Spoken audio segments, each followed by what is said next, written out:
न CM candidate किया घोषित, न अब तक दिया टिकट।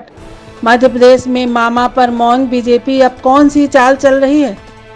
बीजेपी ने जिन सीटों पर 7 सांसदों को मैदान में उतारा है, उनमें से 5 सीटें वो हैं जिन पर पिछले चुनाव में पार्टी हार गई थी और 2 सीटें वो हैं जिन पर मौजूद विधायकों की स्थिति कमजोर मानी जा रही है। भारतीय जनता पार्टी ने मध्य प्रदेश विधानसभा चुनाव के लिए उम्मीदवारों की 3 लिस्ट जारी की, लेकिन इस लिस्ट में मुख्यमंत्री शिवराज सिंह का चौहान कहीं भी नहीं है। बुधनी सीट से शिवराज सिंह चौहान के नाम का ऐलान कर दिया गया था, परंतु अब उन्हें कहीं से भी सीट नहीं दी गई। उम्मीदवारों की लिस्ट में 3 केंद्रीय मंत्री समेत 7 सांसदों के नाम शामिल हैं। सीएम पद का ऐलान अभी तक किया नहीं गया, लेकिन मुख्यमंत्री पद के लिए तमाम दावेदारों को मैदान में उतार दिया गया। ऐसे में सवाल उठ रहा है कि शिवराज सिंह की सीट की घोषणा आगे कब होगी, इस पर भी संशय है। पहली लिस्ट में 39 सीटों पर उम्मीदवारों के नाम की घोषणा की गई थी। इनमें से वो सभी सीटें हैं जिनके चुनाव में बीजेपी हार गई थी। इसके बाद दूसरी और तीसरी लिस्ट सामने आई, जिनमें 40 उम्मीदवारों के नाम घोषित किए गए। मतलब बीजेपी का पूरा फोकस हारी हुई सीटों पर है। आपको बता दें कि शिवराज सिंह चौहान ओबीसी से आते हैं। 2011 की जनगणना के मुताबिक राज्य की 50% आबादी ओबीसी है। इन आंकड़ों के हिसाब से मध्य प्रदेश में अब किसकी सरकार बनेगी, उसमें ओबीसी का अहम रोल है। ओबीसी वर्ग होने के नाते शिवराज सिंह चौहान राज्य की ज़्यादातर सीटों पर प्रभाव रखते हैं। अगर पिछले चुनाव की आंकड़ों पर नजर डालें तो बीजेपी और कांग्रेस के बीच बेहद करीब मुकाबला था।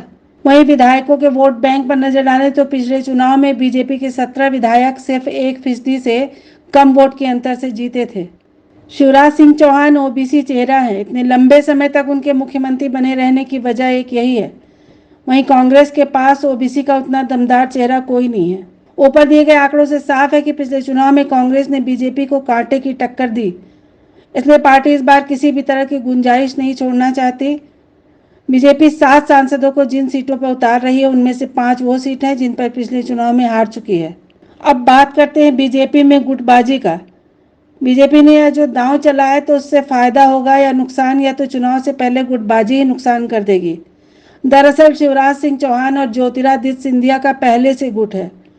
इस बीच केंद्रीय मंत्रियों और सांसद जैसे हाई प्रोफाइल उम्मीदवारों को उतार दिया गया है, जिनका राज्य में अच्छा प्रभाव है, राजनीति में सक्रिय भी रहे हैं। इनमें से कुछ ऐसे हैं जो शायद पहली विधानसभा में चुनाव भी लड़ रहे हैं, लेकिन इनमें वो नेता हैं जो राज्य की सियासत में लंबा समय बिताने के बाद दिल्ली पहुंचे हैं।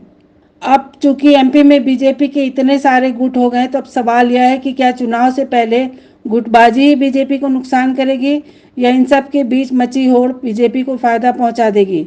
हालांकि जो 7 सांसदों को टिकट गया, उनमें न तो ज्योतिरादित्य सिंधिया का नाम है और न ही मामा शिवराज का।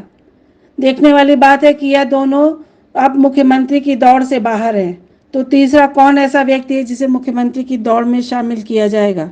फिलहाल सभी मौन हैं।